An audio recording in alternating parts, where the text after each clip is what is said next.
Why Instruct? It's technical ready. It's ready for more folks. It's ready for developers, for operators, for people who need to see and believe the code. It's feature ready. That means it has all the features I need for tracking if my customers are happy, for tracking what their progress is, and if it actually works for them. We use Instruct, for our sales-led and product-led growth strategies at HashiCorp, and the ability for us to, have more of a self-service type of approach where it makes sense for people, accessing these types of sandboxes.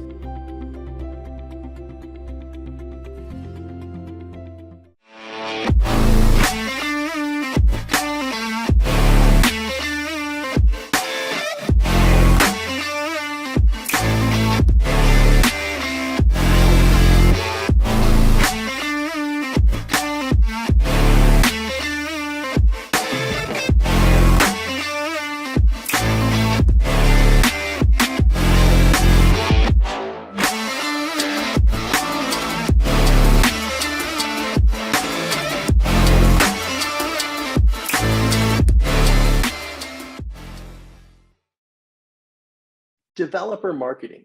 It's almost an oxymoron. Developers are known for hating marketing. But what if I told you that there are many types of marketing that developers not only tolerate, but actually love to engage with and rave about to their friends? Hi, my name is William Chia. I'm the Director of Product Marketing at Asano, and I'd like to tell you about my upcoming Product Marketing Alliance course and certification for developer marketing.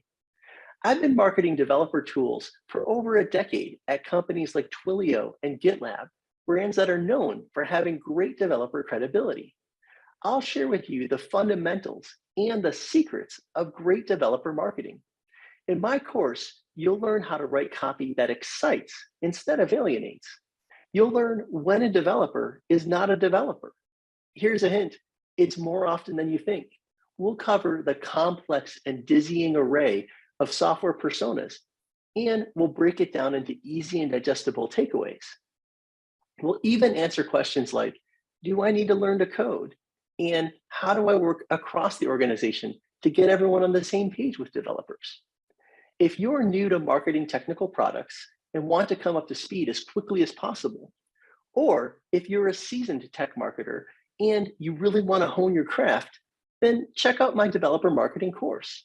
Head over to certified.productmarketingalliance.com and look for developer marketing. For a limited time, you can get $100 off if you pre-order the course. Once you're developer marketing certified, you'll avoid the pitfalls that can turn off your customers and instead create marketing experiences that developers clamor for.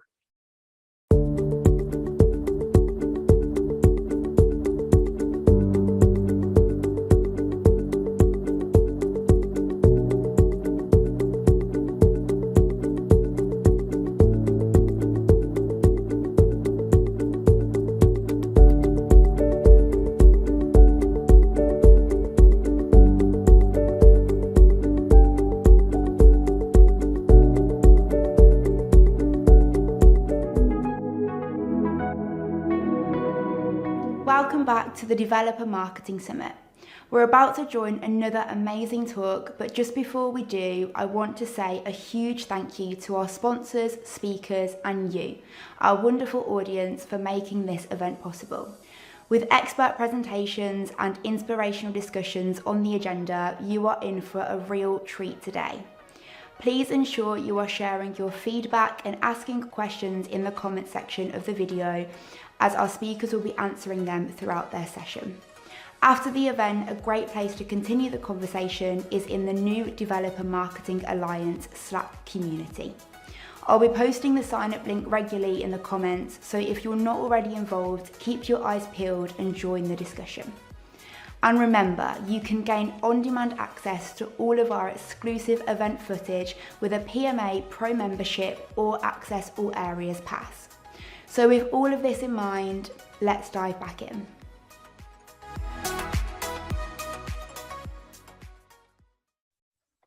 Hi, everyone. Thanks for coming to our panel about how to build and engage with developer communities. We have such great experience here on the line, and I want to make sure everyone gets a chance to introduce themselves. My name is Sarah Rosso. I work at HubSpot and working and focusing on the developer and the ops professional who's using our software.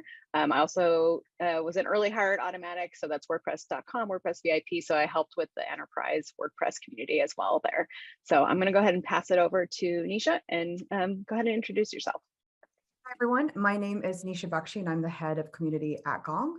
I've been with the company a little less than a year and have been in and around developer communities for a little south of a decade and a half now. So really looking forward to our discussion today. Merci. Yeah, thanks. My name is Mercy Orangi. I work at Shopify as a developer community lead, focusing on supporting external developer communities across the globe. Before that, used to work for Andela, doing a similar role, and before that, used to work for Google in Africa, supporting Google developer groups and the Google Developer Experts Program. I am an engineer by trade, so it will be amazing to just be here and discuss how we get to support and engage community. Thank you. Mike. Hi, everybody. I'm Mike Stowe. I'm the Director of Developer Marketing at RingCentral. If you're not familiar with RingCentral, we're the leading cloud communications provider for message, video, phone, which is not typically a developer product, but we have APIs for it, so it creates a nice crossflow for that. Before RingCentral, I started the developer relations programs at Constant Contact, MuleSoft, and Tigera. Excellent. Well, let's start with a question that seems easy, but is actually pretty difficult to answer. What is a community? And I'm going to round robin a little bit. Nisha, why don't you go ahead? Yeah, I mean, I would say that a community is just a group of people that care about the same things, getting together and sharing ideas and best practices, and really sort of building off of what each other knows. And it's our job basically to build that foundation so that they can easily access each other. So that's the short answer. Okay, Messi. I think plus one to what Nisha said. I think also just when looking at a community, I'd say they come together, or developers or whatever the community is about comes together so that they are able to more or less build up with each other towards a certain goal. So for example, if it is getting a resource, an expert speaker, etc., just working towards getting that in a common area so that they can all proceed and progress in a given goal. Yeah. Mike. I have to agree with both Nisha and Mercy on this and what they said. For me, a community is belonging. It's like a giant family of individuals who are gathered around a common interest, and that may be your product, it may be a technology. I think like any family, people get along really well, but there's also times where there's conflicts or challenges, and it's just important to remember that everyone's there to support each other and help each other. And it's not, I think businesses make this mistake, so I'm gonna throw this out right off the bat. It's not your community, you're part of the greater community of the people who are excited about what you're doing. So in one word, belonging. Yeah, absolutely agree. I think like one little thing I'd add is like, I think of it as like opportunity and value. So the opportunity could be that shared goal or vision, and the value could be support, it could be information, whatever that is. So it's like they're there for similar reasons, but every community is pretty different. And with that, I'd love to hear from Nisha, because we were talking about this earlier. How is a developer community different from like other personas or non-developers? Yeah, I think like this year I've had the unique opportunity to tackle other personas outside of the developer persona, and it is developer. First of all, developer marketing is really difficult and really hard, because you're expected to know all channels for one particular persona, whereas in any other business, B2C, B2B, there's an expectation that you will know and be an expert in one particular channel. So I just wanted to get that out there. It's a really big deal to run developer communities. And the reason why I think it is that way is because the persona is so unique and so special. There is, developers have a very, very specific way that they think, the way that they like to be understood. I would never, everyone says it's hard to develop, market to developers, and it's really, developers just want to to be understood, and then they want to be met where they already are. And so I think that in other, of course, it's not like there's, people are all the same, and then there's developers and they're extremely unique. But, in my experience, I say that developers have a different like communication style. They have different places where they spend time. I also think the profile of a developer is not like not all developers are constantly looking for ways to, like, most developers aren't going to go out of their way to spend an entire weekend at a hackathon that might not be, sleeping in somebody else's, office for a weekend is not something that, developers really, want to do anymore anyways. It's not the 90s. And so I think that really kind of crafting and understanding that persona, and there's so many different personas within the developer persona, is also really really important to understand. So I do think that it is different, and I also think that it's the places that you meet developers are also always changing. I think for other persona groups, I think you can really, stand up a community of, professionals for marketers. And I think that will really stand the test of time. But I think for developers, they're always evolving. They're always finding new pieces of technology. Technology is not a barrier to entry for entering a community for developers. They're frankly always building that. So I think that that's what's really interesting, is you've got to keep up. If all the developers are in the metaverse, you have to be in the metaverse. It is what it is. Long answer to your question. No, it's great. Does anyone else want to add to that? If I can have a few words, just because I live in marketing, and it's always an interesting challenge of, to Nisha's point, how do you market and communicate with people who are either non-technical or not developers, I should say, versus developers. And I think in marketing we get this notion of fluff. We have to sell the product and tell people how great the product is. Where with developers, it's more pragmatic. It's tell me how this is going to meet my needs, and then prove it. Don't just say something great. Show me how it's going to help me. And Nisha really hit a really, really important point. When you talk to developers, I think it comes down to three things. It comes down to being authentic to who you are. It comes down to being acting with integrity and just being honest. And it comes down to acting with empathy, understanding that, when you're asking them to do something, that's a lot of work. There's this concept in marketing of leads, and I like to say that, with developer relations, there's a reason we call it developer relations. The irony is I'm in developer marketing now, but still, and that is, you're not going after leads. Leads are great because there's somebody you want to do something. Relationships are people who feel a bond and a connection to you and want to support you and want to do things to help you. And I think that should also be the goal of any developer relations, developer marketing, is building those symbiotic relationships where, again, you're helping the developer grow, and the developer, again, loves the connection they have with your company, and wants to support your company so you succeed as well. Excellent. I think, we know right now developer marketing is growing in leaps and bounds. I mean, this conference is an example of how that's starting to catch traction everywhere. Can we talk to maybe the folks that are in companies or in places where they haven't really figured out how or when to start this community? I love to talk about the when.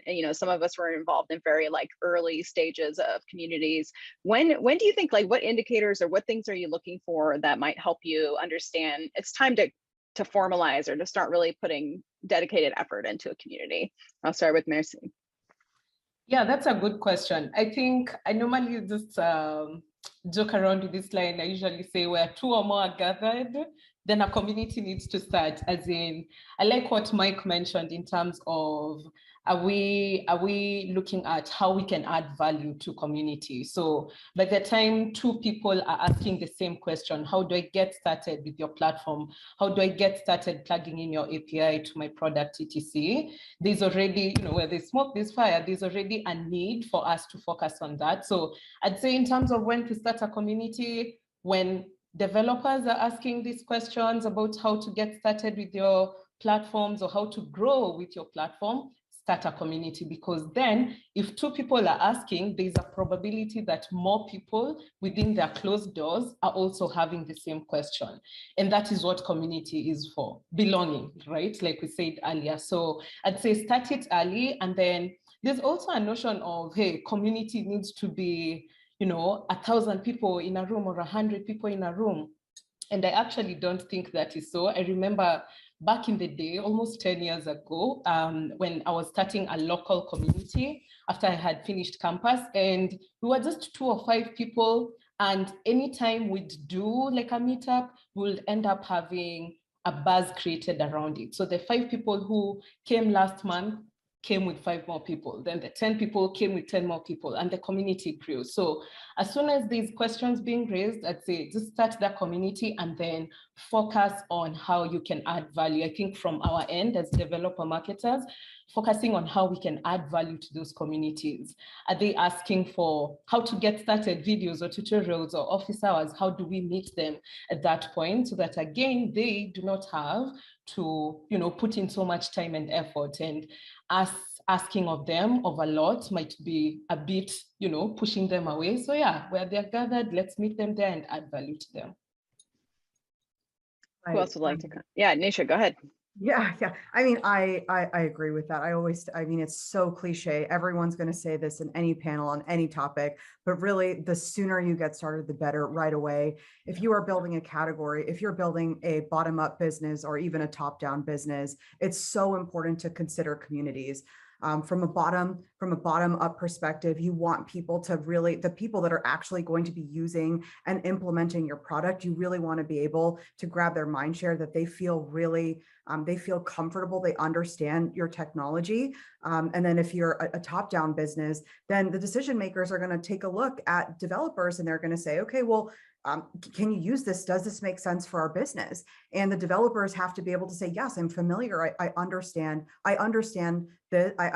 what this is and how this can benefit our business. And I think all of that is really, really important to really have that groundswell. And I think community is, and we'll chat about this more later, but community is more than just, a forum and a place where people go online to get together. It's really the beginnings of a movement. So you give people the platform and the opportunity to create a movement around things that they care about.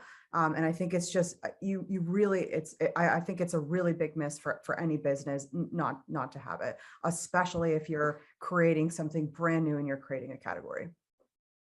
And I'll just add to that very quickly. And by the way, I love the answer. And Mercy, I couldn't agree to any more. Where 2 people are, that every community that we started, like with MuleSoft and RingCentral, it was really me reaching out to 1 or 2 people to start with, and then, like I said, reaching out. And Nisha, 100% agree with you as well. I'm gonna throw out one quick warning, and that is, we're talking about starting a community. If you have customers or you have developers, you already have a community. You just may not be part of it. So as Nisha said, it's really important to bring them to where you want them to be and provide that avenue for them to communicate and provide that avenue for you to be part of it as well. Otherwise, what would be happening in the community that you're not a part of may not be what you want to be happening, in terms of people may be unhappy and you may not know it. They may be talking about your features your competitor offers, and you may not know it. And they may feel, wow, this company doesn't pay attention to me and they don't care. Versus if you're able to bring that in, you know exactly what their pain points are. You know exactly what they're looking for, and they know that you're listening to them and you want them to be successful. And I think we really slid right into the next question, which is like, we talked about when are those indicators? When should you start? I mean, now what about the how? Like how do you, okay, that there's a community out there that maybe you're not a part of, or your customers are talking, or, how do you decide to get started, and how do you create that engagement? How do you seed? How do you nurture? I would love to hear everybody's perspective on this. I'll go ahead and pick Nisha then.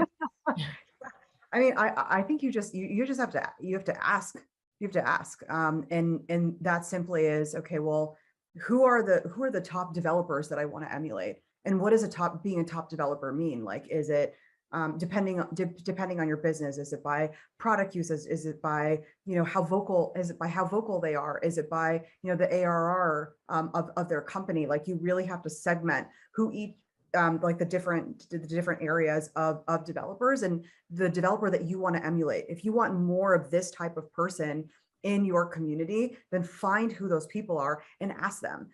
Create a survey, do a one-on-one with them, and just say, hey, like, I want to build this thing. What should I do? Ask for their advice. Don't think that you already know, or maybe, you know, your leadership team has an idea and they want to do this one thing, and it might not be conducive to, you know, what that developer audience that you're really trying to target actually wants. So have that early conversation with them. Know what it is they want. Make a list, and then, you know, kind of bring that back to your company, and then make a set of recommendations. And there might not even be a need to create a new community for your company. It might just say, hey, we need to make an effort to go to these like 3 or 4 different places where this community is burgeoning. We need to create really strong partnerships, and I will build all of the motions with that. I think you can be a super successful, you know, it doesn't matter what tools you have, or whether it's, you know, you're building your own, you know, community in-house or going outside. I think an effective community professional can do it anywhere. That's my opinion. Mercy, do you want to add? No, I think Nisha has covered it really well. Ask. You've actually made me remember not once, not twice in this very young year yet in 2022. I think that's what we have done with close to like 5 communities already.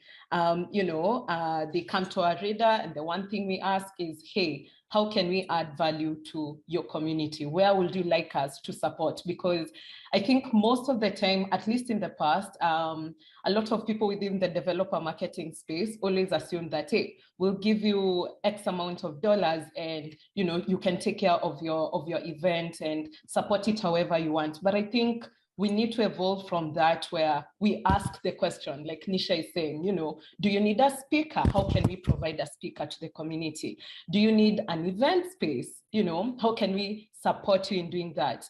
I think something we have started to do more of is even going further to, especially right now with the pandemic, trying to figure out how can we support communities who are meeting virtually or online, and questions around, hey, what tool are you using? Can we offer subscription for a year for that? You know, can we support you with maybe equipment to, you know, stream your videos or whatever? So I think just asking the questions and meeting the community where they need you most is, I think, has worked wonders for us, and I would also recommend it. Yeah.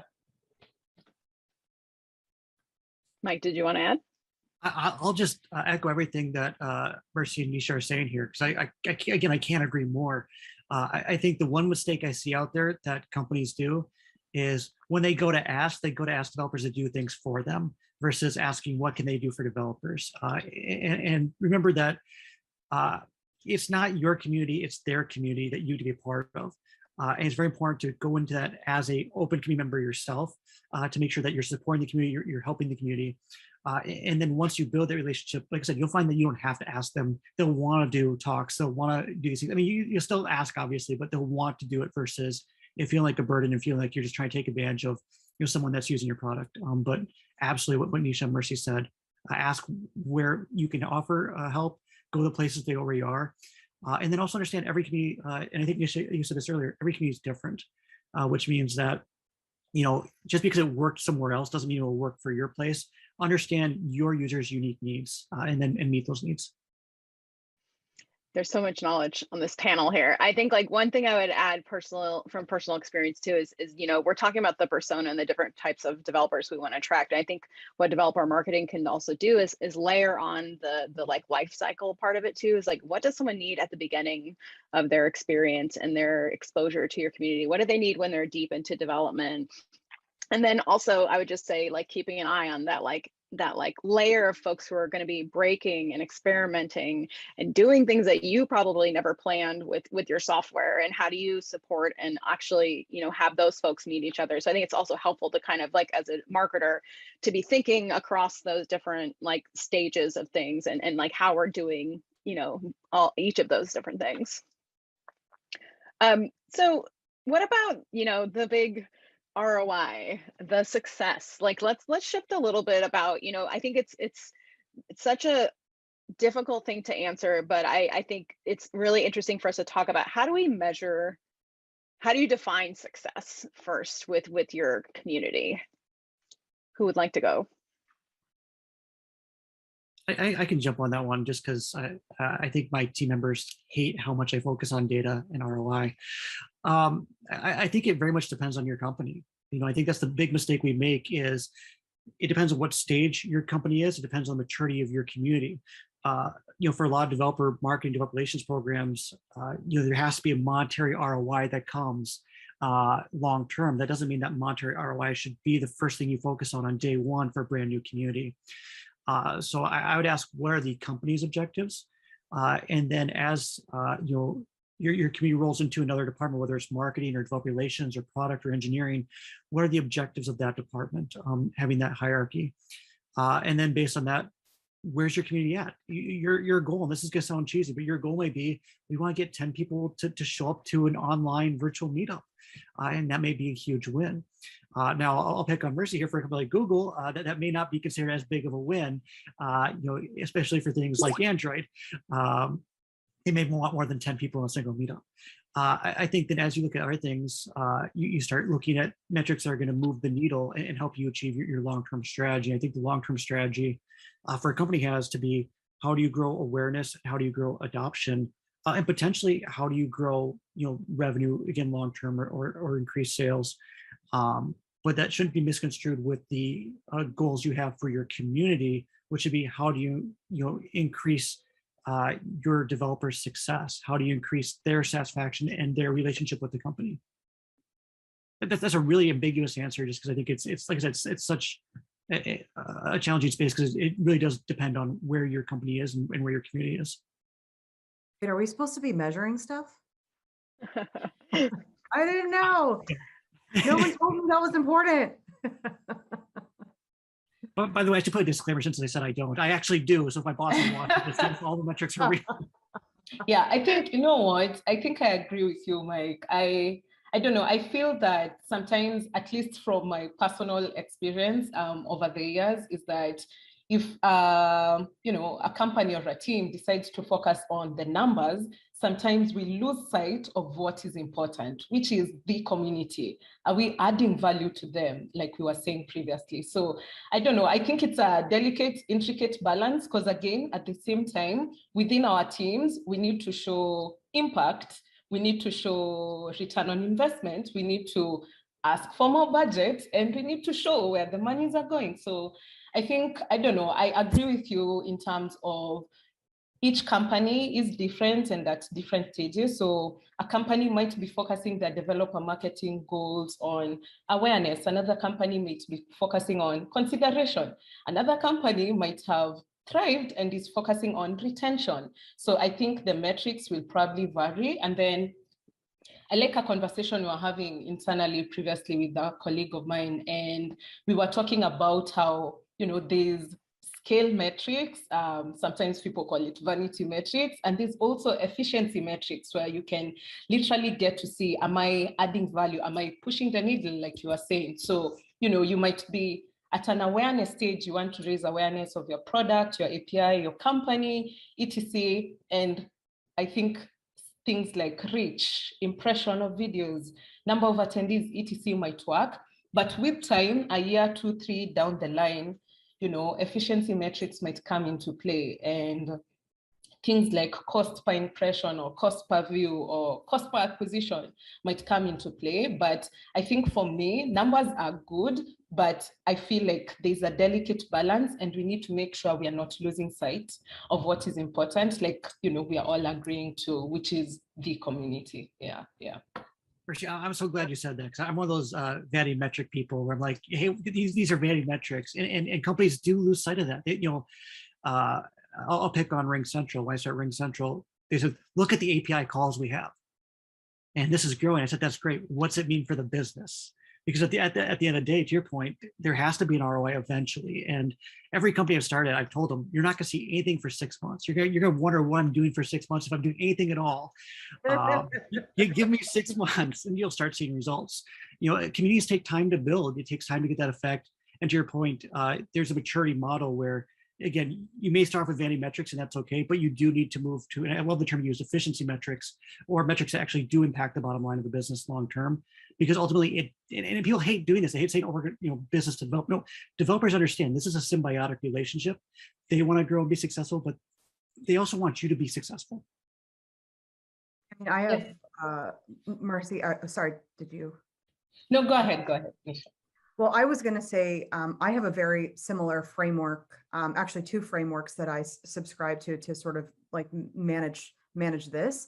I think the first is, really similar to yours, and that I think about, there's like sort of three levels of metrics that I think matter. The first is like community metrics, vanity metrics. I call them health metrics. So like the health of, are people joining? Are people coming? Like, are they checking out the page views? What are they like? What's the activity? Like it's sort of like at the activity level.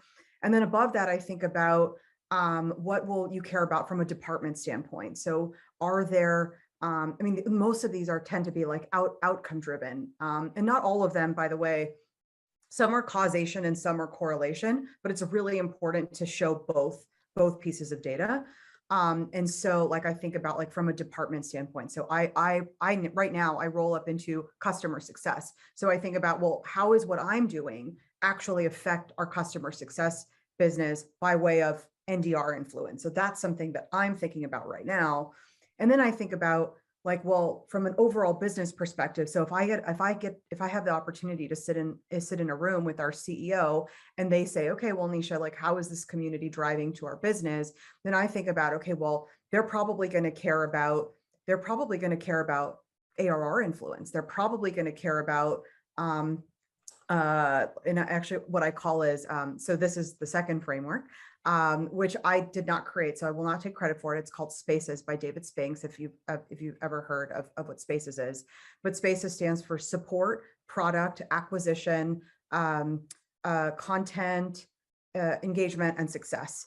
And that's from a support perspective, how many case deflections are there? From a product perspective, how are you actually helping shape and create the next wave of our product? Acquisition, are we acquiring new customers because of the community? Engagement, are community members actually engaging and creating their own content, which leads us to see, and then success, right? So success is huge. Success is like, okay, well, this is ultimately, if you do all these things, it drives to the success of customers, and is also, partly why I, roll into the success org. So that's kind of how I think about it. When I spent all of my time with developers, like, of course, I was constantly tracking API calls, like how many people are downloading this app that a developer created in the App Store? Like, how is that tracking? Like, I spent a lot of time doing that. I think that that's really important. But when it tends to be more like activity oriented, it's really difficult. And even if executives want to help you draw the lines between like how the business is performing and what it is you're doing,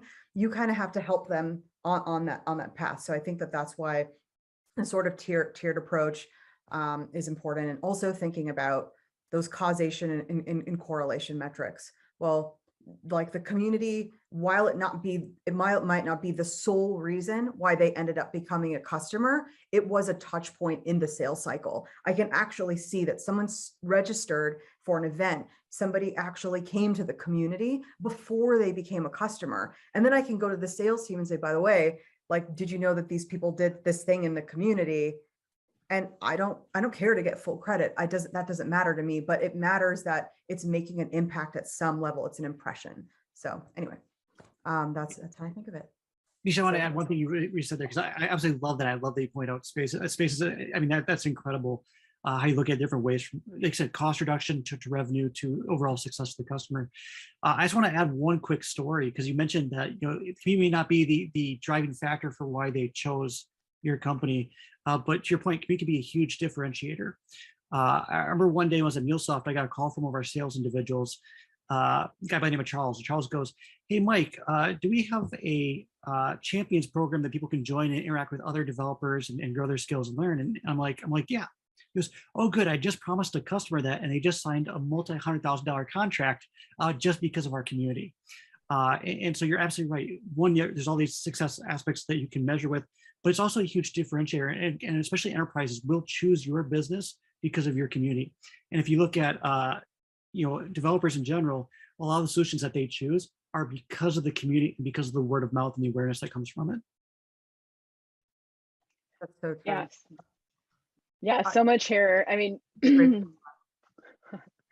I think we touched a little bit upon it. You were talking about activity, and I think like I would love to hear over the time you've had, multiple jobs and multiple communities, maybe even current community, like how are you measuring active community members? Like how have you thought about that formula? How have you, is there anything that works? Or definitely, I mean, we talked about vanity metrics, but I would love to just like hone in on like defining that activity and that active community member if someone wants to share. Yeah, so I think I'll share first. Happy to hear from both Nisha and Mike about this as well, because the difference, at least for me and the communities we engage, is that these communities are actually independent, organic communities. And we head out and ask them, hey, how can we add value to you? And we get to now create that relationship and work together. So I think in terms of just measuring activeness of a community, from my point of view, we do that together. We sit down with the community organizers ahead of a sponsorship or before an event and go like, hey, what are your goals and what are our goals as we sponsor? And then we get to decide what those, KPIs are or goals are that we want to measure.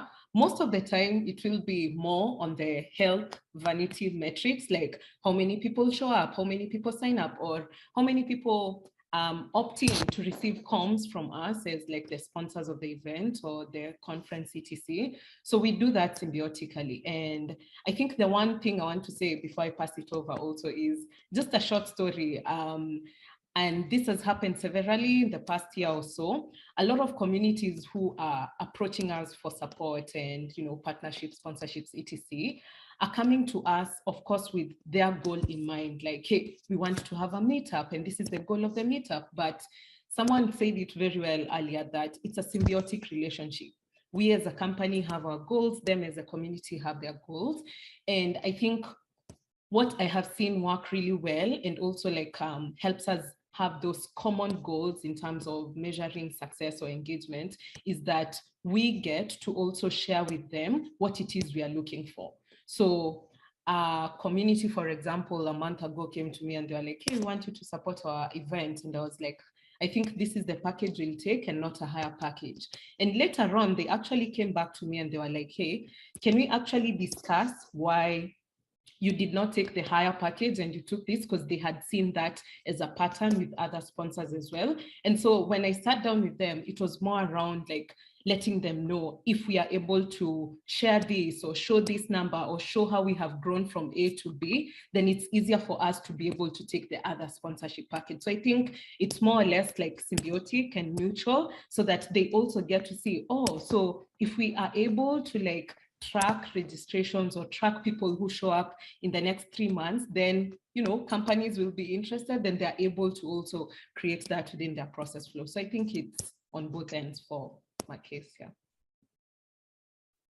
Sarah, I track active users by time spent and by actions taken. So when I think about time spent, so if we're thinking about just purely from like an online perspective, like how much time are they like the average person actually spending in our community? Can I track that? So I think that's really important. If people are spending, 10 minutes, the average person spends 10 minutes in the community, that's crazy. Like people are loving what it is that's in the community. They're doing things. They might not be taking an action, but they're absorbing. I think that's something that's that we should really, as a group, really start thinking about that as being really, an important metric to kind of trace. And then of course, action and Marcy, so many of what her metrics that she shared is action oriented. How many people are showing up? How many people are showing up to the events? Who are these people?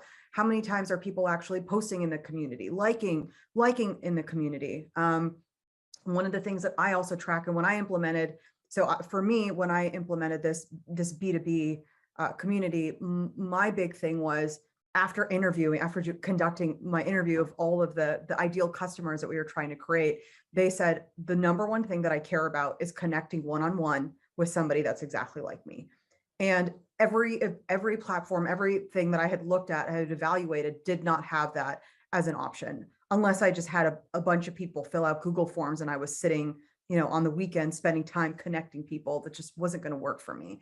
So I actually found a tool that helped me basically automate how people get connected one-on-one. So I'm actually tracking, I launched our community in July, and I'm seeing hundreds of one-on-one meetings happen. And that's our number one feature in the communities. People are actually doing that. And then of course, the P in Spaces is for product. What I'm seeing is that people are going into the community and are actually writing paragraphs of features that they want to see. Everything, you want to give people, especially developers and just humans in general, always have ideas and feedback, and they want to be heard. So if you just put somewhere a place where people can submit feedback, you're going to see some crazy stuff. People are so excited, and they'll write paragraphs and an ode to the community and your product. And it's wonderful. Actually, our chief product officer and co-founder at Gong will spend time, and he will literally go through each of the different pieces of feedback, because they're so detailed and intricate, and learn from that. So again, just to recap, I think it is time spent, and then it's activity, and being super clear about the activity that you want to see people drive to, because that will end up driving to those broader outcome business goals. You said something that's so critical. I think it comes down to understanding, the audience here. Would you want to use a product that you have no say into how it's going to be developed or how it's going to be used? Would you want to build your business on something that you had no influence over? And for developers, it's very much the same thing. They want their feedback to be heard. They want to be able to, know that they can influence the product. It's going to meet their needs. It's going to evolve with their needs. Once again, I feel like I'm just echoing everything that Mercy and Nisha said, because it's been so incredible.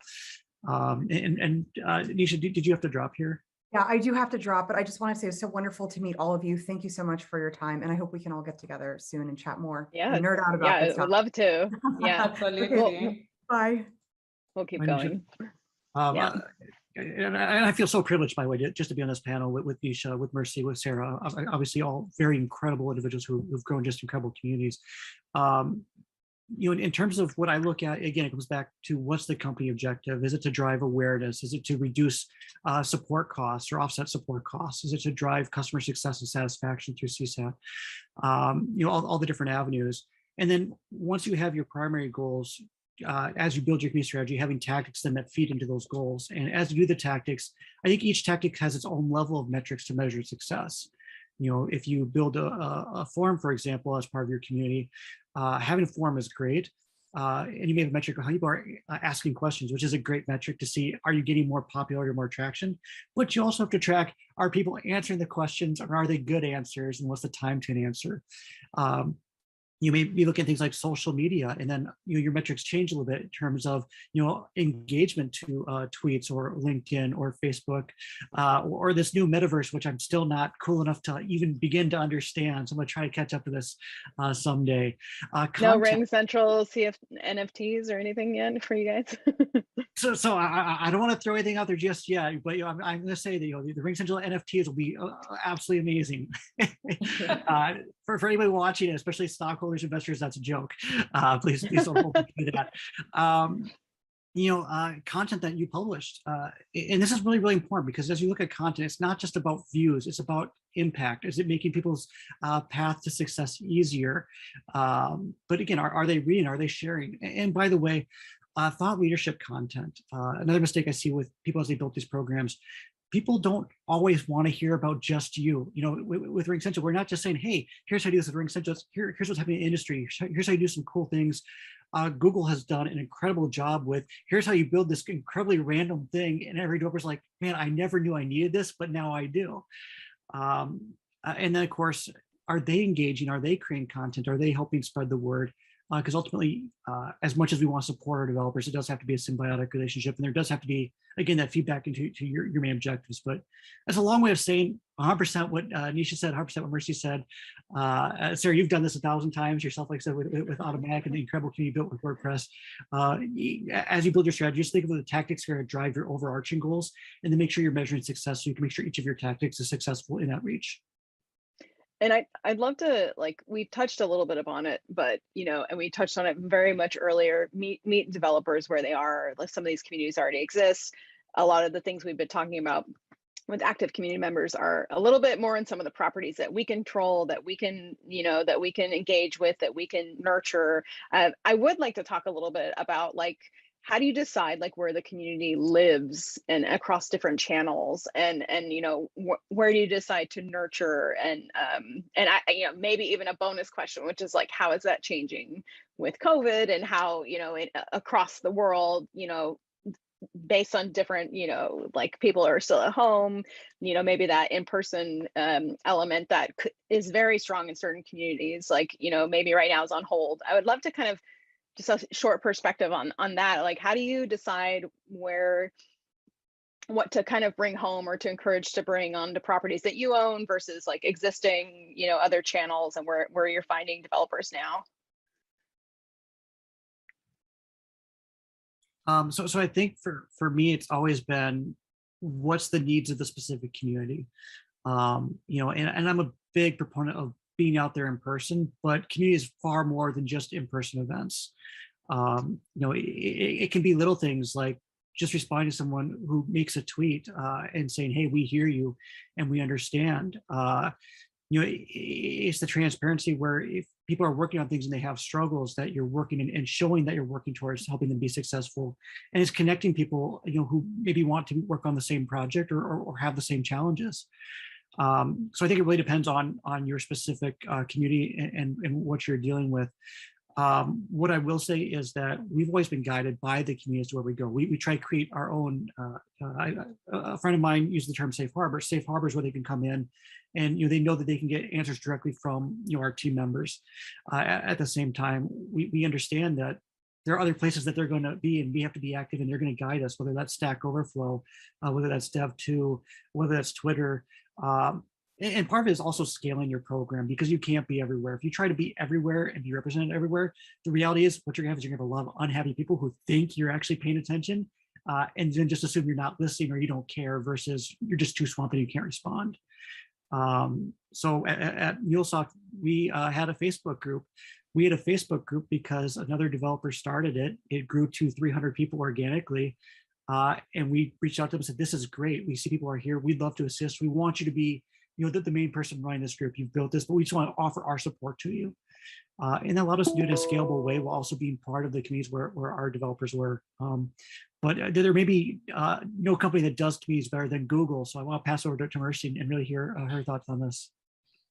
Yeah, so, you know what, I actually totally agree with what you're saying, Mike, in terms of we need to meet communities where they are. So if they organically, naturally gather in person, then how can we support them in that state, in person, right? If they gravitate towards online meetings and Twitter spaces and, you know, virtual workshops, how can we support that? So I think for me, what I have seen work best, even previously in other companies, and right now what we are doing in our team in Shopify, is that communities more or less just naturally gravitate where it's most convenient to them. And if we, you know, more or less like create our own space, it becomes hard for us to get them out of quote unquote their comfort zone. So I think that's what I've seen happen a lot. Even previously, you know, communities will start talking about a certain technology, and eventually we will have to like show up in their spaces and support them in those spaces. So I'd say, yeah, that. And then I like what Mike has raised in terms of like scaling the support or developer marketing, the support we give developers.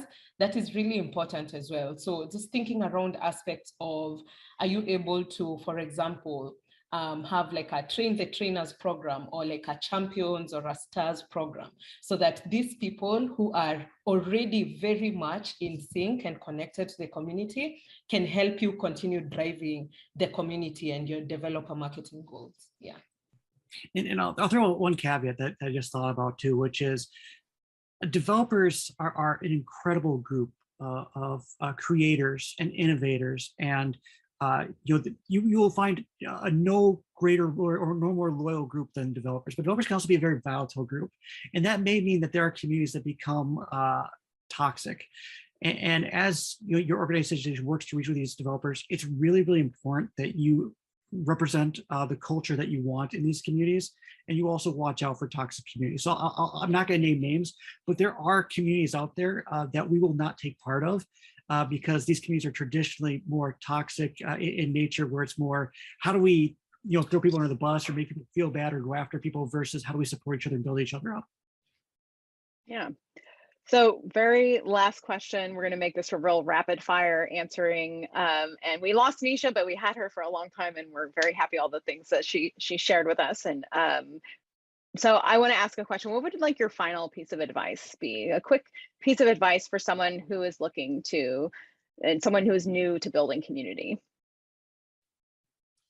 So let's see, it's hard to choose one. There's a lot of things like I can dish out as advice, from experience over the years.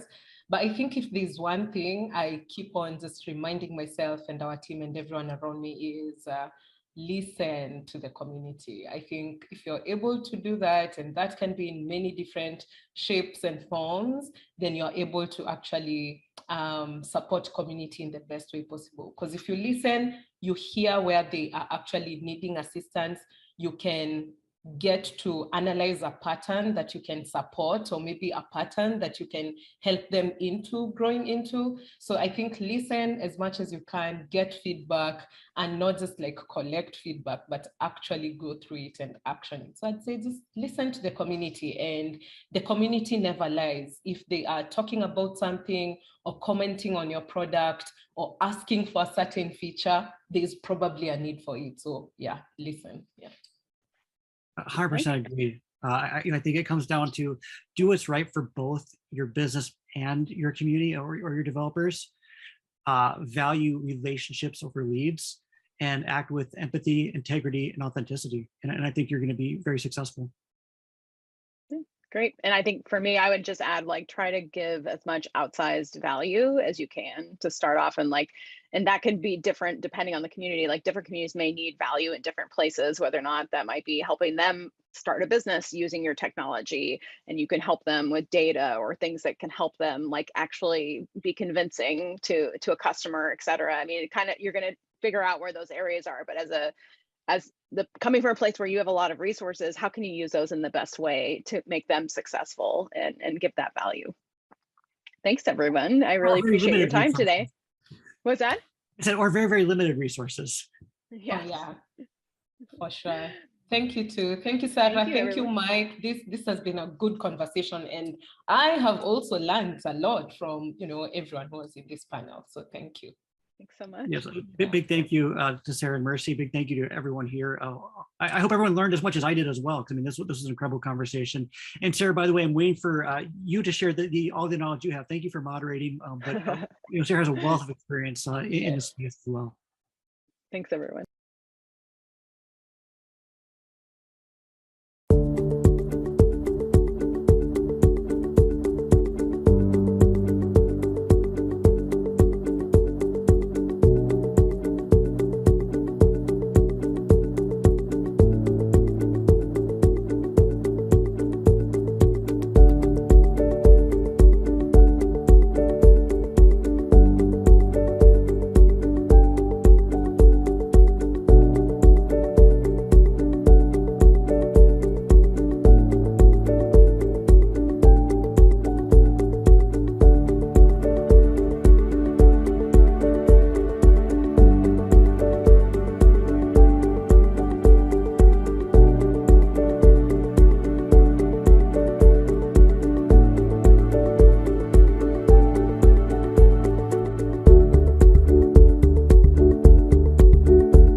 to the Developer Marketing Summit. We're about to join another amazing talk, but just before we do, I want to say a huge thank you to our sponsors, speakers, and you, our wonderful audience, for making this event possible. With expert presentations and inspirational discussions on the agenda, you are in for a real treat today. Please ensure you are sharing your feedback and asking questions in the comment section of the video, as our speakers will be answering them throughout their session. After the event, a great place to continue the conversation is in the new Developer Marketing Alliance Slack community.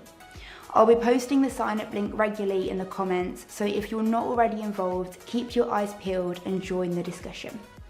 And remember, you can gain on-demand access to all of our exclusive event footage with a PMA Pro membership or Access All Areas pass. So with all of this in mind, let's dive back in.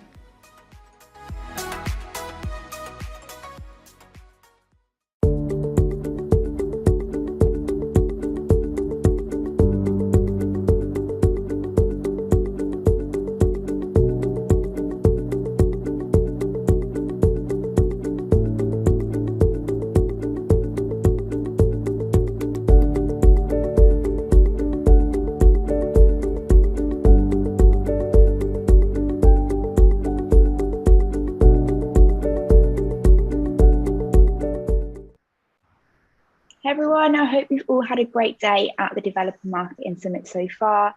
Our industry leaders have had some valuable insight to share. So with that in mind, please welcome Abhishek Ratner, Head of AI and ML Developer Marketing at Google, Karen Nigam, Senior Director of Product Marketing at Palo Alto Networks and ex-Microsoft, and Avery Wong, Product Marketing Manager of Developer Platform and Experience at LinkedIn. Thanks, Beth. Welcome everyone to this fireside chat on running platform marketing programs at enterprise scale. I'm Avery Wong, PMM on the LinkedIn Marketing Developer Platform, and I'm here with Abhishek Ratna and Karam Nigam. We're going to be sharing experience and insights on scaling developer outreach and engagement programs at some of the largest tech brands across the world. For a quick intro, we'd love to learn about you and how you landed in developer marketing. Abhishek, do you want to get us started? Yeah, thank you, Avery, and super excited to be here. As you mentioned, I head developer marketing programs at Google. I've been a product marketer and a marketer for over a decade, but once I landed in developer marketing at Microsoft, I fell in love with it, and I've been a developer marketer ever since. Karan? Hi, everyone. It's lovely to be here. First of all, I've not had a chance to engage with this community a lot in the past, but looking forward to changing that. And Avery, to your question, I stumbled into developer marketing during my time at Microsoft, and I absolutely fell in love with it right away. So majority of my time at Microsoft was focused in some sort of platform marketing role. And then now currently I'm at Palo Alto Networks, and looking forward to engaging here. Nice. Thanks for sharing. All right, let's get into some of the good stuff. So to ease us into discussion, let's start with what is platform marketing? How would you describe it, and how is it different than standard product marketing? I'll pass it to you, Abhishek. Yeah, that's a great question, Avery. So my super simple description here is that great product marketing wins customers, but great platform marketing wins partners. Think iPhone and the iTunes Store, Android and the Play Store, Slack and its marketplace, Salesforce and AppExchange. These products are immensely more valuable because of the ecosystems their app developers created for them. These products build fantastic opportunities for developers to co-create on their platforms and have seen immense success come out of that investment. Platform marketing lets brands build relationships of trust and mutual value with developers. These partners, not developers, need to be educated on the viability and financial opportunity of your platform. They need guidance and insights on how their customers, that is your customers, are most likely to engage. And they desire a development experience and APIs that simplify their path to value. So these are, in my mind, the challenges that a platform marketer faces. Love to hear from you, Karan. Yeah, I think absolutely agree with everything you said. I'll just add a few more points from my experience. If you just look at the very fundamentals of marketing, the basic question to answer is who's the customer and what are you actually in the business of selling? So in product marketing, the end user is most of the times it's a consumer or an enterprise buyer, depending on B2C or B2B. But for developer marketing or platform marketing, you're essentially, targeting a very different audience as a developer or a creator. So the benefits, the tone, the messaging, everything has to be, tweaked to that completely different audience altogether. I also just think, product marketing can be an inside out view, whereas an platform marketing role is a very outside in view. And what I mean essentially by that is in product marketing space, you tend to focus on explaining the features, the capabilities of a product, but that's an inside out view of the world. But on an outside in view, essentially you're trying to explain the value of the platform, the reach, the stickiness, and the ease of deployment. So the way you approach the conversation tends to have, come from outside in, from what the context is outside, what is the world looking to develop, and then how is your platform enabling that development. On the product marketing side, we have the luxury of being more playful, more emotive, whereas in developer marketing, platform marketing, I've noticed the conversations tend to be a lot more rational. You have to focus on, how resource intensive the development process is, what's the ROI, what are the joint go-to-market opportunities? So it's a very rational conversation majority of the times. And then, because developers are already playing around and researching some of the things like, technology on their own, so much of the value that you can provide is by giving them early access to roadmap, beta codes, etc., which you may or may not do in typical product marketing role. So those are some of the fundamental differences. I've personally been in love with this statement from Bill Gates about platforms and what they are. And I would love to just share that, which is a platform is when the economic value of everyone that develops on it is higher than the economic value that the company gets out of it. And I think that in itself justifies the mentality with which marketing people have to approach it. You have to be in the business of explaining what is the economic sense of investing time and energy on a particular platform. Thanks for sharing. I love that wording that you both used, that platform marketing wins partners and it's an outside in view. That really resonates and makes it just so clear, that distinction. I think a lot of what you mentioned is very on theme to what I've been hearing in today's sessions around developers want to innovate, they want to learn. So how do you create a platform that makes it easy for them? I'm curious from your experiences, do you think the marketing team needs to be structured differently for platform marketing versus product marketing as a result of this? Yeah, I think that's actually a very good point. And because of what we also heard today, because of the way developer marketing varies from standard product marketing, the developer marketer has to wear slightly different hats and she has to adjust to new realities. I would say, for one, there's a lot of need for structuring around community work, evangelism, and accommodating developer style activities like hackathons in your go-to-market motions. Two, developers are highly tuned to feedback and reviews from their peers. And so this is one of the challenges marketers face, that developers would rather listen to their own versus to a marketer. And marketers need to think about actively building feedback loops into the product development roadmap, into support plans. That makes so there's a lot more customer advocacy, a lot more customer listening, and a lot more feedback work that needs to be a part of a developer or a platform marketer's day-to-day. How about you, Karan? I'm curious to hear about your experience. Yeah, I mean, +1 to everything you said. I think the value of community is absolutely paramount when it comes to platform marketing.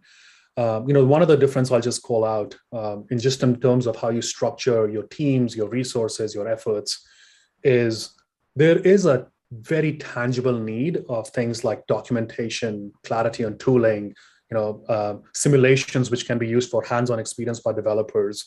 So just the kind of people you hire, the kind of structure you provide to your team has to take all of that into account, which may or may not be the case in a typical product marketing role. Of course, developers love innovation and storytelling, but they also deeply care about the efficiency of development and solving problems. So some of those, the kind of people you hire need to help with that efficiency as well.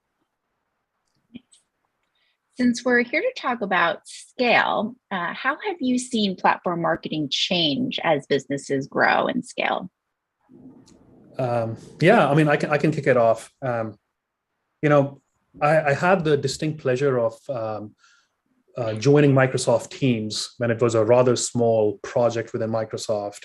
And by the time I left, the product was being used by 250 million monthly active users, etc. So I had a chance to see firsthand the scaled approach of that business.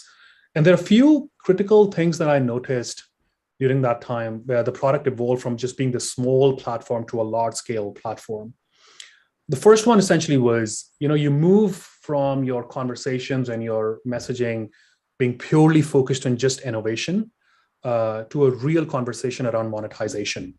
The kind of people you hire, the kind of stuff you do has to focus not just on technical aspects, but really the business aspects of this platform. More and more developers will look for answers to questions as, how easy is it to develop? How do you raise awareness for third-party apps on your platform? How do you reduce the friction of adoption? So you have to start wearing the business hat versus just the technical hat. Storefront and distribution becomes really important with scale. More and more businesses, think about companies like Shopify, Stripe, Spotify even, they all started with these just, payment app or a music app, and now they're like pure platform plays. And the biggest change they've had to make is to start thinking about distribution versus just being a singular app. As you scale, you really need to start also thinking about developer marketing, platform marketing from a lens of integrated marketing. What is your digital marketing strategy? How are you investing in SEMs, SEOs to provide that scale? So again, as a marketing team, as a marketing person, you have to evolve your thinking, your skill sets to match that. And then lastly, I'll say, I think with scale, customer experience actually becomes a real challenge. Just think about this. If you take an Uber and you have a bad experience, that bad experience may be because of the driver involved, but it also reflects on the platform that is Uber. So as platforms evolve, the customer experience becomes tough to control and manage because you're relying on third-party partners. But somewhere the customers hold you responsible, accountable for that. So it may not be your mistake, but it's still your problem, and you have to take that into account.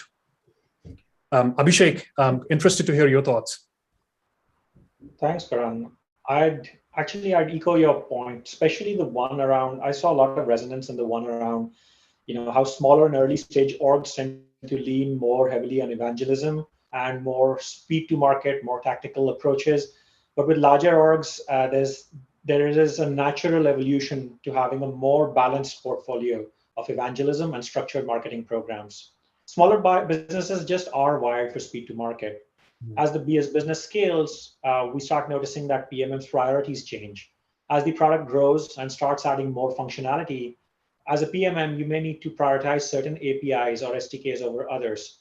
You may need to present how your marketing plan aligns with the portfolio focus and OKRs of your larger parent marketing org, who's often focused on very different goals.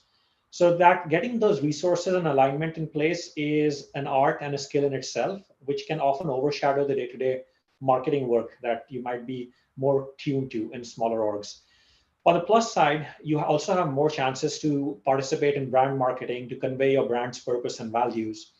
I found engineering or product teams at larger orgs very, very dialed in to the culture and company values. They actively participate in more what we call marketing conversations around brand, values, perception. And I've actually had some really, really good ideas come out of my product and engineering counterparts for branding. So those are some of the differences I've noticed. As PMMs, I think we tend to focus on lower of the funnel and engagement and conversion. But what do you think about brand marketing? Do you think developers care about the brand? And how has that changed in some of the companies you've been at? Yeah, I can take that. I think there is this deep notion that travels around developer marketing world, which is developers don't care about marketing. But at least in my experience, I've not found that to be completely true. Because I think most developers, or in fact, developers who really think about their app development process as a business, really truly want to partner with companies that have a very clear set of values and mission. I think everyone's looking to be a part of a higher purpose in some way or form. If you just look at some of the most successful companies like Google, Microsoft, AWS, Twilio, most of them are very largely mission-driven companies, and that's a core strength of theirs. If you just look at some of the recent engagement models, like think about the Apple versus Facebook data sharing issue that everyone's talking about. Apple as a platform has decided to take a stance, and that's stemming from their brand value. And that's just a great example of how a platform can really change the behavior, the needed user engagement in a righteous way using their power as a brand. At my time at Microsoft, Microsoft has a massive developer ecosystem. And I really noticed some great examples of how the company would create these hackathon opportunities where they would get all the developers together and solve things like inclusion, accessibility, providing higher access to minorities and not just individual apps. So I do think that companies that have strong sense of values and brand tend to resonate better with developers. That makes a lot of sense. I think social responsibility and impact for brands, consumers, and even developers is becoming increasingly important. So pivoting a little bit into kind of becoming a business leader as marketers, I think we want to up-level ourselves and not just be thought of as that communicator or that marketer, but as a business leader. How do you think marketers can establish the right business metrics for a platform business? That's a great point, Avery. I think it's absolutely crucial for marketers to master their metrics, regardless of the size of the organization, to have a seat at the table, so to speak. I've seen different organizations adopt different metrics to align with their culture, to align with their goals. So while a one-size-fits-all approach may not work, I take a stab at kind of proposing a general broad categorization of metrics. And I've typically seen metrics fall into one of three broad themes. One of them would be around the value to the business or direct contribution either to the top line or bottom line. This could be things like revenue metrics or pipeline coming from the ecosystem of developers. The second broad category of metrics are around the health and engagement of the ecosystem. So things like number of active developers, number of apps published to your platform, open source contributions, all ladder pretty nicely in this theme. And the third pillar of metrics would be around satisfaction. I've seen almost all organizations track some form of developer satisfaction.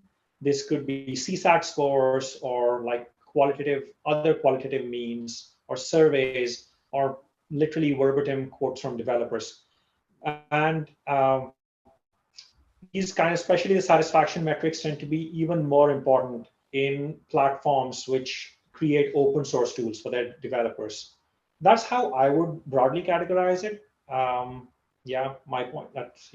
I'm kind of curious also to see other points of view. Yeah, I think everything you said just resonates a lot with me. I do think that, because majority of the engagement content for developer community tend to be self-serve and online, marketers have a unique opportunity to be very, very business driven. In fact, some of the best people, I've had a chance to work with in this space are people who have a very clear and very strong sense of the daily, weekly, monthly health of the development process. And to your point, Abhishek, I think, just having a sense of what are the metrics for raising awareness amongst developers, whether it could be developer sign up or number of active developers, also just tracking the education, if you have courses, trainings, etc. for developers, how many of them are taking those courses, how many of them are not taking it, are they dropping off somewhere in between the content? Having a clear sense of that helps you curate a very good set of content that is actually useful. And then lastly, I think the development cycle itself, if you're giving away some free APIs for developers to play around with, how many of them are using it? Are they dropping off somewhere? Where is the drop off happening? how many apps are actually getting published. I think just having a clear sense of the development cycle end to end is a good business practice anyway. That's great insight about the development cycle. I think as PMMs, it's so important to have that insight to know where the blockers are, where the opportunities are that really can help make a difference for your business. Moving into some of the tactics that you use and learn from, what is one campaign or program that was successful and would learn and needs for the audience? Abhishek, want to go first? Sure. This is such a topic. So I kind of start with the Google mantra for marketing, and I found this to hold true in so many situations. So at Google, there's a saying, which is know the user, know the magic, connect the two. Knowing the user means understanding the people whose lives you're touching with your products. Knowing the magic means truly understanding your product. PMMs are actually expected to have a very strong handle on their products and be active proponents of removing complexity and barriers to adoption of your products. And connecting the two means telling the product story in a way that is relevant, useful, and respectful to your users. So hopefully this example illustrates the approach. When I was with Windows Developer Marketing, our business was closely tied to the Windows Store organization. As dev marketers, we needed to help app developers overcome barriers and publish apps to the store easily. We had more than 1 million developers sign up for accounts, but only a few thousand ever published an app. Worse still, we had no qualitative nor quantitative data about what these blockers were or where were the developers held up. So to understand users, I innovated a little. First, I started by collecting qualitative feedback and hypotheses from our developer support team and our dev evangelists. And then I borrowed this idea, which is well known to e-commerce and retail marketers, called recency frequency monetization analysis. Long story short, the key finding from this analysis was that a majority of successful developers published their first app within 30 days of creating their accounts. If they did not publish an app within the first 30 days, there was a very slim chance that they were ever going to publish. So this told me, this was my aha moment, and it told me that an onboarding campaign would be most valuable. I evangelized the idea and sought feedback from other PMMs, evangelists, and support reps on our team. And they gave me a ton of valuable ideas for campaign themes and content. There were a lot of great ideas. So the next fun challenge was packaging all this up. And to make this content helpful, I would kind of echo what Karan shared a little earlier, this notion of the developer lifecycle, of knowing the stages in their lifecycle. And that idea resonated with me back then. And I built a campaign experience across the landing page and across nurture emails where we packaged content by where a developer might be in their journey to publishing their first app. So the results we saw were very heartening. We saw 25% growth in per developer productivity. They were publishing 25% more apps. The emails and landing pages had 6x the engagement rates of our baselines. And to give absolute numbers, some of these emails had open rates in excess of 55%, click-through rates in excess of 17%, which are phenomenal metrics for email marketing in general. And most strikingly, we saw a 550% increase in the revenue developers generated after they'd gone through this training and onboarding versus if they're not. So the mantra holds true. I mean, it's just a validation. And to repeat, I'd say know the user, know the magic, connect the two. And I continue to use this approach today to building programs and campaigns. I love that mantra. I want to put it on a t-shirt. I hope Google doesn't mind. So as PMMs, we know that it's so important to have trust between you and your R&D team. It's one of the closest relationships that you have.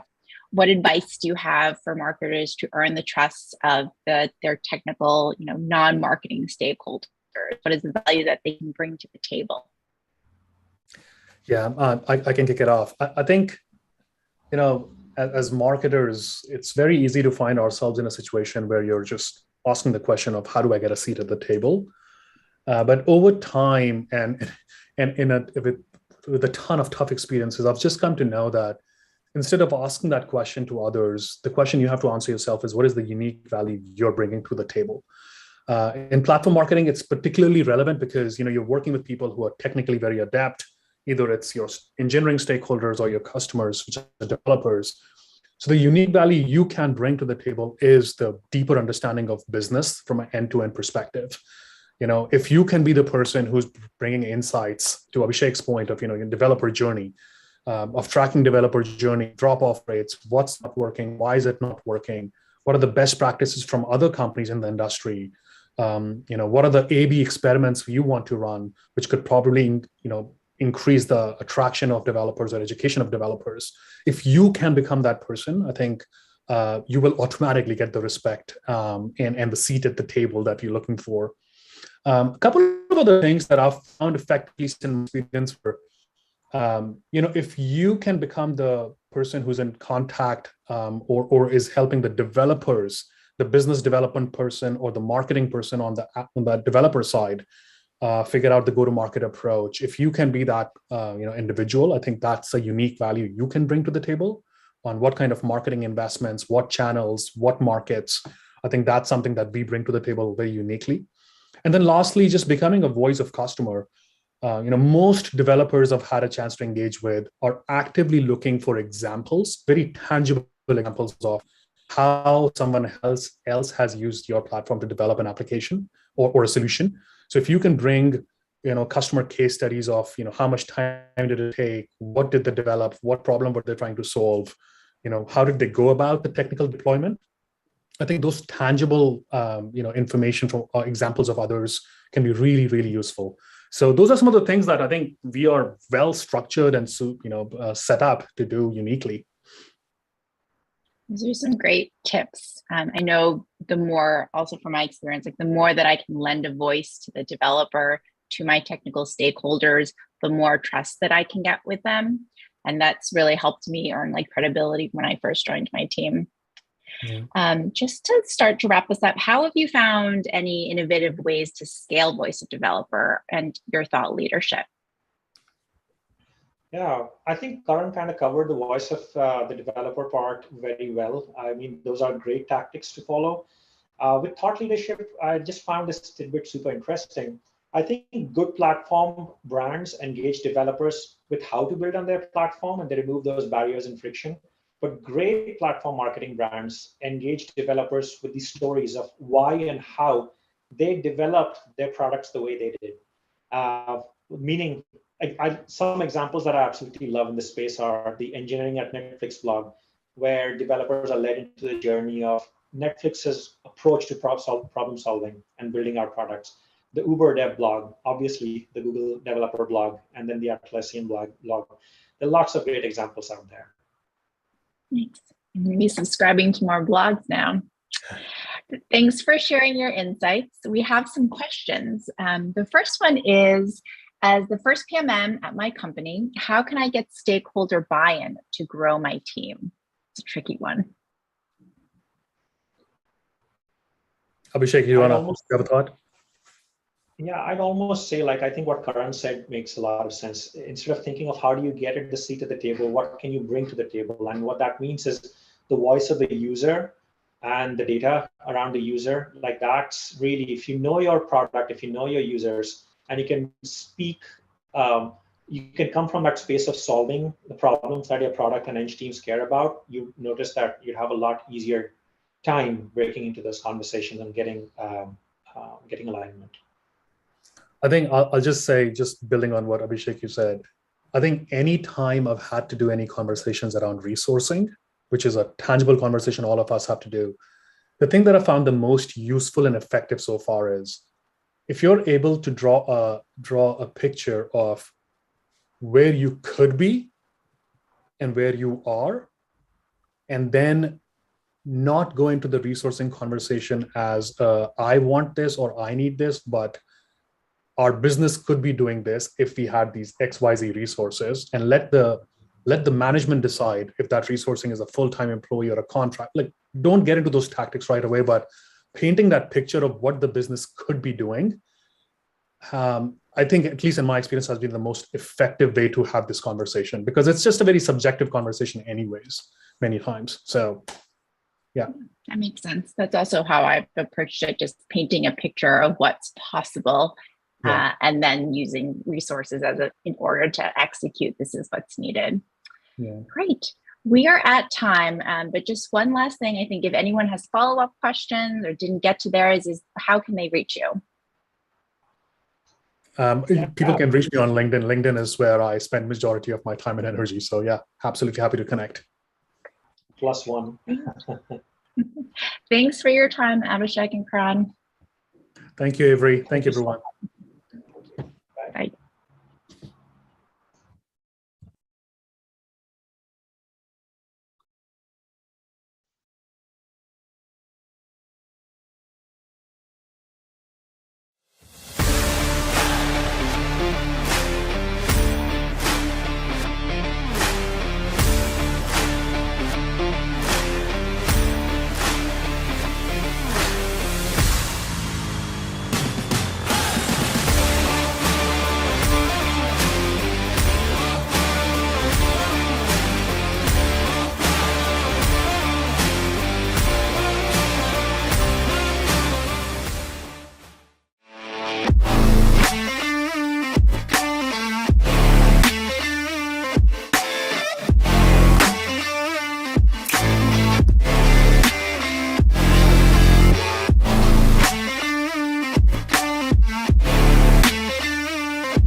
Whether you're joining one of our events for the first time or if you're a seasoned regular, welcome to the Developer Marketing Summit.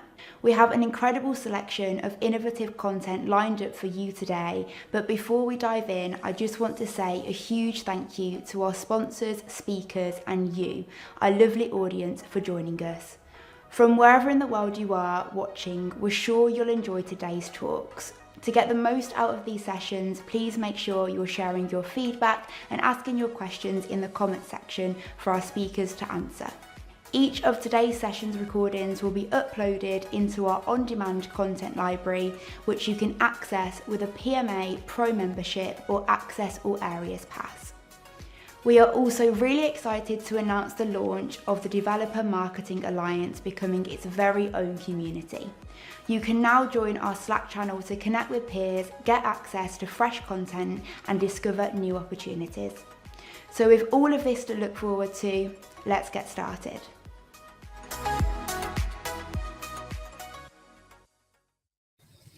Welcome everybody. So great to have you here.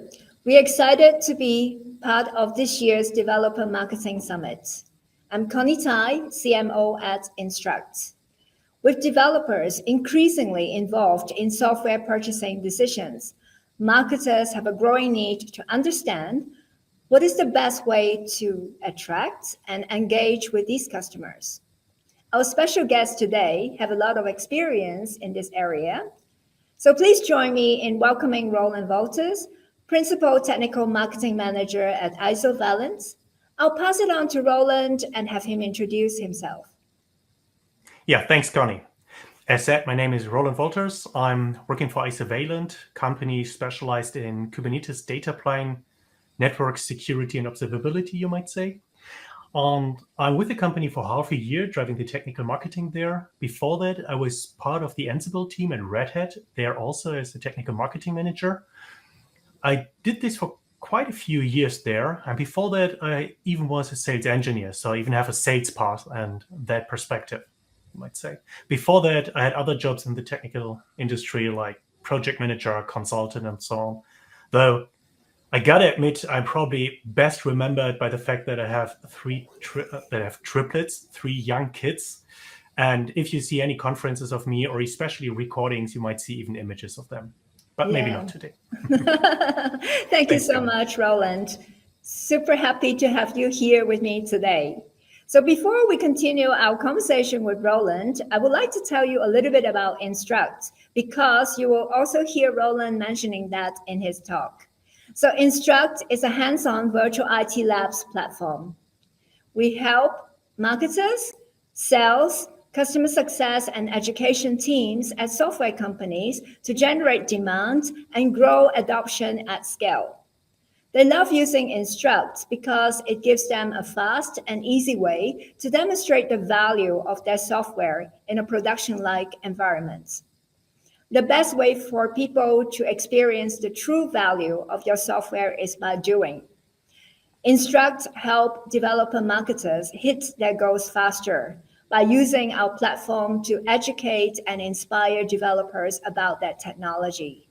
They build tutorials, product demos, workshops, and training on our platform with a hands-on approach that developers enjoy to engage with. And best of all, they only need a web browser to explore their technology. So, in our introduction, we mentioned that developers are increasingly important in making decisions on software purchases, but it's challenging to market to them. So maybe we can start to understand from Roland, why is that the case? Sure. So the main thing about developers is, of course, they are tech heavy. So they prefer to have an actual understanding of the technology they're about to purchase or use. So you cannot just give them a few nice words and sentences and say, well, this is nice, please buy. Also, developers actually have a quite negative attitude often towards the typical sales methods. Let's say presentations, marketing videos, advertisement. I mean, a lot of developers actually run ad blockers on their systems, so you can't even reach them with ads, right? So it's hard to reach them with a traditional method. At the same time, they're very critical of data and about numbers. So if you tell them, well, our analyst study shows we are 5 times faster than the others, developers might actually take you up on that and say, okay, let's do a POC, show us this 5 times increasement. And of course, apart from that, there is a new normal, making it even more difficult to market to developers. Of course, I'm referring here to COVID. It's before the pandemic hit, we had conferences, we had workshops, we had meetups, we had the meetings. So you were in a room with the people. You could actually see, you could read the room and see, are they buying in? Are they understanding it? Is it working for them? Are we actually talking about something which is interesting to them? And at the same time, you could also basically walk up to them and start talking to them. Now, we are currently in a remote world. Remote is a new normal, and this affects everyone everywhere. So we will not go back to the past times. In best case, the future will be hybrid. So we have to find ways how to do this all in a remote way. Remote sessions are hard. However, I just like to add, at least there's one small advantage here. In the past, sometimes we had customers who couldn't be reached at all. For example, I was working with governmental customers who told me they don't have internet access for security reasons. This changed. At least with the new normal, everyone now is allowed to go out onto the internet with browsers and have remote sessions. But apart from that, remote sessions are very challenging in its own. So what are the major challenges you see in remote sessions? There are a lot. I hardly know where to start, but the biggest one is probably it's the webinar fatigue, right? Everyone is bored by presentations. There are just too many webinars out there. And it's not only the webinars, the sales webinars, it's also the internal conferences, calls. It goes even so far that I know of companies who speak about or who are planning to introduce conference-free or call-free days, where one day you are not allowed to have any web calls because there are just so many. And based on this, people lose quickly attention. And I think everyone here knows this. Everyone already has been in a webinar where they realized the last 5 minutes I was not listening at all. I was looking out of the window, maybe. Yes. Or the window here. I hope with this session, our audience will attend until the end, though. I hope so. I hope so. And this is the point, right? We as sellers, we as marketeers, Yes. we have these additional challenge to make sessions which are interesting. And at the very same time, there is an additional problem. I don't see what's going on. The developers turn off their cameras. So I can talk for 50 minutes and I have no idea if anyone is listening, if they're even there, and what their reaction is, because usually there's only very few feedback. There's very few people actually interacting or asking questions. And again, this is when you have developers in the room, it gets even harder because they're not keen to look at slides. They're not keen to talk to salespeople or marketing people at all. So quite difficult situation altogether. Okay, well, so marketing to developers is hard, and it gets harder with the new normal. So we're faced with a lot of challenges, basically. Should we give up, or what do you recommend? Yeah, let's actually, yes, let's stop selling. And I mean it in a way, because what I mean is, let's stop the traditional selling. Don't do webinars anymore. This setup of one-to-many webinar where you have a lot of developers on the other side and just hope that they're listening to you. This is not an efficient usage of your time as a marketer or a salesperson, and it's not an efficient use of their time. And they want to be appreciated, right? So basically, we should stop this approach. We need, because there is no interaction in there, and no interaction means you lose. So what we need is a constant interaction and an engagement during our sessions with them. Yes. Well, as marketers, we always look for engagement, right, with our audience. It's easy to say, but how do you get developers engaged? Yeah, I know it's always easy to say, well, you should do something, but the aim is you need to tell a story, and this is what every marketing person says anyway, but you need to make the developers live the story. That means you need to guide them along steps of discovery and achievement, a little bit like gamification. So we need to have content which is put in a way that the developers are going through the story, have a little bit of fun maybe in there, and as a side effect, go through your product and see the features of the product. At the other side, you also need to be careful that you package it the right way, because one-to-many webinar is not the right packaging.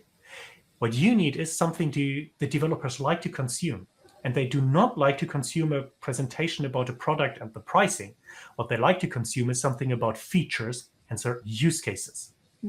So the content needs to be structured in the right way, it needs to be packaged in the right way, and it needs to be consumable upon request.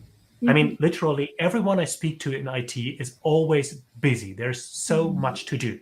Yes. So we need to have it in a way that they can just click a button and consume it when they have the time. And in the end, interaction and engagement in this format, in this way, means one thing. It means hands-on. It means experiencing the actual code. It means seeing the actual program. Seeing is believing. Okay, well, sounds like a plan. Are you doing this right now? I'm wondering also if you have done that in the past. What are the possible approaches here? Is there a right approach? So I have many questions for you, Roland. Okay, I'll try to answer them. So, first and foremost, yes, I'm doing this right now, but I also have my journey behind me reaching this spot where I am. And the journey started kind of classical with how-tos. I've written a lot of how-tos, mostly on my blog posts, but also for past companies, which is an extension to the documentation. And this works, right? You just tell people, here's what you do. You can even do it in a story format and tell them, please install this Vagrant environment and this virtual machine and this software code, and then do this and that. But first and foremost, this requires a lot of doing from the customer side right before they even start with your product, installing VMs and so on. And some people can't even do this on their enterprise laptops, and they don't want to invest this time. And as the marketing person, you have no idea if this is actually used. You have no idea if people are actually running through the tests. In worst case, after half a year, you run through this how to again and realize, oh, the very first download link is broken for half a year and no one ever told you. So this is really tricky. This is the easiest way, the how-to one, but it's also the most tricky one without any insight. The next step, and I did this a lot in the past, is where you start writing the entire thing yourself, where you create a hands-on environment where you can spin up labs for people whenever they need it.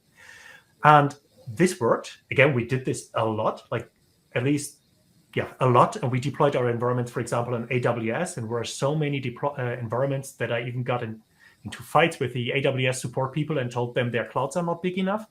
So this was working in a way, but we spent a lot of time just maintaining the entire thing. And features like progress tracking or feedback forms or something is even something where you have to put in more work and more maintenance before you wrote the first line of product content. At some times, I was investing up to, let's say, 50, 60% of my time to just maintaining this all. And this wasn't a good use of my time. And again, I mean, there was another thing, because at some point I took this project over, I joined it and then enlarged it. And at some point I was wondering, who is paying for this, for all these AWS machines? And there is a smart way. In a smart way, you can either ask these questions or it can be smart to not ask these questions. I was kind of smart to start asking this question. And of course, at the end, I reached a person who said, oh, you are consuming all this money. Yeah, by the way, it's your budget. You owe me, and I don't know, it was like 6-digit number of money or 7-digit number. And I realized at that moment, okay, I spent my marketing budget for the next 10 years. And I had to write a very funny email at that night to my manager saying, we do have a problem. So it's not only about the maintaining of your code and the entire environment, it's also in maintaining of the resources and money and the billing. So in the end, you become a software vendor for hands-on lab environments without even writing a single line of product content at that time. You have to do this on top. And so what we decided in the end was we wanted, and this is, I think, the best approach, the right approach, you might say, we take a service which has this already laid out, where we jump in and right from the start, write only about our product. And all these feedback forms and progress tracking and how to set up the environment and billing and so on and so on. It's all left with people who do this as their daily job. And since they sell it to others, it's shared costs for us, so it's not that expensive for us. Let me quickly share my screen. So this is the webpage or the main page of Instruct, and I picked one lab. This is our most favorite lab, Cilium Getting Started. So this is our intro lab to the entire technology we have, to our core technology. It gives a little bit of introduction, but quickly, if I scroll down, goes into the actual challenges. And the challenges are what I meant by the steps of discovery and achievement. Each challenge introduces a certain, let's say, piece of the entire story, shows it to the developers or to the technical folks, give them some tasks to do. They will do the tasks, and then they come to the next challenge. And the interesting piece here is also that within each challenge, I can even see if they started it, if they stopped it. So I get a lot of insight, of detailed insight. How is this working? As a small example, in the statistics, I can quickly show you this. Here I even see by all the challenges how many people started it, how many stopped it. And there's always a drop-off within one challenge. But I see that there is a lot of drop-off here in the very first challenge. And I might want to dig into this. I had this in the past, actually, at the third challenge, where I realized there's something wrong. A lot of people drop off in the middle of the third challenge. I have to look into this. And I found bugs in my own how-to. This is very helpful. At the same time, if we look into a challenge, in the challenge itself, I have my discussion and the data I provide to my technical people, but I can also provide the actual technology. And this is done in the so-called tabs. Let me quickly go through them. I define tabs that people can work in. And a tab is not only, let's say, a command line interface. It can be a web page. It can be a program working there. on the machines. And I can have multiple of these tips. So I'm not bound to only one way how this all is consumed. I can present a whole environment to my customers, to my developers. And for us, especially, the very interesting piece here is this is not limited to one machine. We are dealing with Kubernetes at Isovalent. And so Kubernetes is about clusters. So if I want to show this to developers, I better have my cluster to show. So Instruct supports me in this by enabling me to run entire clusters just for this one single developer who started the track. And let's have a look into how this actually looks like. In the beginning, when a person clicks, yeah, start this track, start this lab, they still see, or they can see a few, let's say, slides, a little bit of context, where you guide them through what is this all about, what is the story here, what are the advantages, even giving them a small image or architecture diagram until this stage is set, and then they click on start. And as you can see on the left side, we actually have a command line interface here. And this is the real deal. This is not a mock-up. This is not a faked environment or something. I can type in here anything I want. And I can even check out details about the machine I'm running on.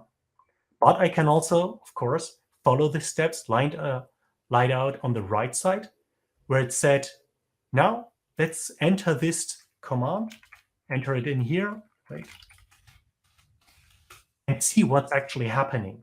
So it's a real interactive system. At the very same time, I can also show them, for example, the Kubernetes dashboard.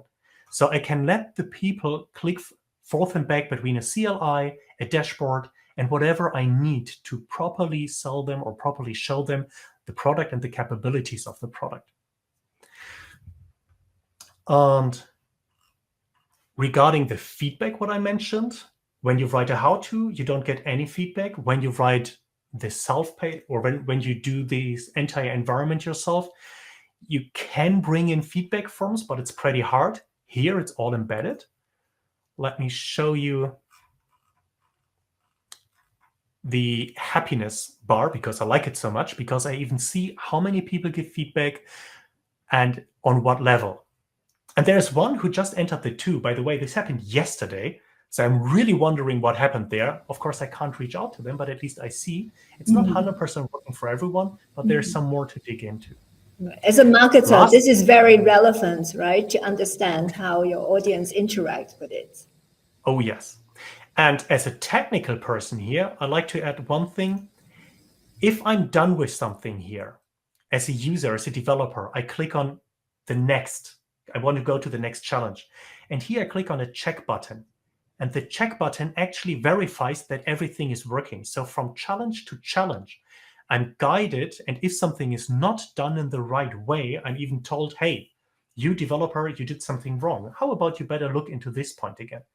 So it's even if the developers or the people consuming your marketing content here, even if they make errors, mistakes, something, they get help right away, which is very important, because imagine a developer picks this at their, I don't know, 11 p.m. They can't call someone and say, hey, something is not working. Exactly. But the entire environment helps us to guide through this. And as you see, by the way, we do tell a story here. You see Death Star, Empire, TIE Fighter. So our story here is even Star Wars themed a little bit. Yeah, and this is what we currently have, and I can only recommend it to everyone. We started with this, or I started with this at Red Hat after creating our own environment to do hands-on labs, our own homegrown, and this gave us advantage and value right from the start. And when I joined Isovalent half a year ago, we just we started right away with this one, and that's really great. Excellent. Thanks. Well, very good. So, Roland, it sounds almost too perfect to me. Are you sure there are no catches? It's perfect. Nothing can possibly go wrong here. Of course. Now, there are a few things. Of course, I mentioned the bill thing in the past. So with the AWS bill we suddenly had. And of course, if you hand this out to developers, they can start it on themselves. So they can consume it a lot. And of course, it costs money. But here, Instruct saves me quite well, because it can define a lot of limits, like overall limits, or I can only send it to a certain developer and tell this developer, he can or they can only play it a couple of times, or it expires, and so on. So I'm well protected, but sure, I have to keep an eye on this. But on the other hand, in terms of the marketing approach in general, there's a catch. Yes. When you do this, when you follow this, you hand over the marketing purchase journey to the developers. They are driving it now. They are in the driver's seat. And this is sometimes hard for salespeople because they're used to drive it on their own. They're used to be in control. And they have to learn the new way a little bit. With my sales past, I'd say this feeling of control of the salespeople was an illusion to begin with. But nevertheless, this is something new for them, and you got to enable them in this. Thank you, Roland, for this talk. It's really interesting. I learned a lot from this conversation. Really appreciate that. So to summarize a few key takeaways from this story, I think, as you said, don't sell, don't market, but educate, inspire developers. That's very important. And they love hands-on product experience, right? Get them hands-on with the products. And also important is the storytelling parts. You have to give them the context, and they need to understand how best they can apply in their real life situation. So I think these are the 3 takeaways on how to reach and engage with developers successfully. Thank you very much. So for our audience today, if you enjoyed this story and you're interested to create your first hands-on lab, I would like to invite you to sign up for our workshop using the QR code on the screen. And you can follow this workshop and get 2 months free access to the Instruct platform and create your first product lab in 1 hour. So thank you again, everyone, and hope you enjoyed this session. And thank you, Roland. Thanks. Bye. Bye.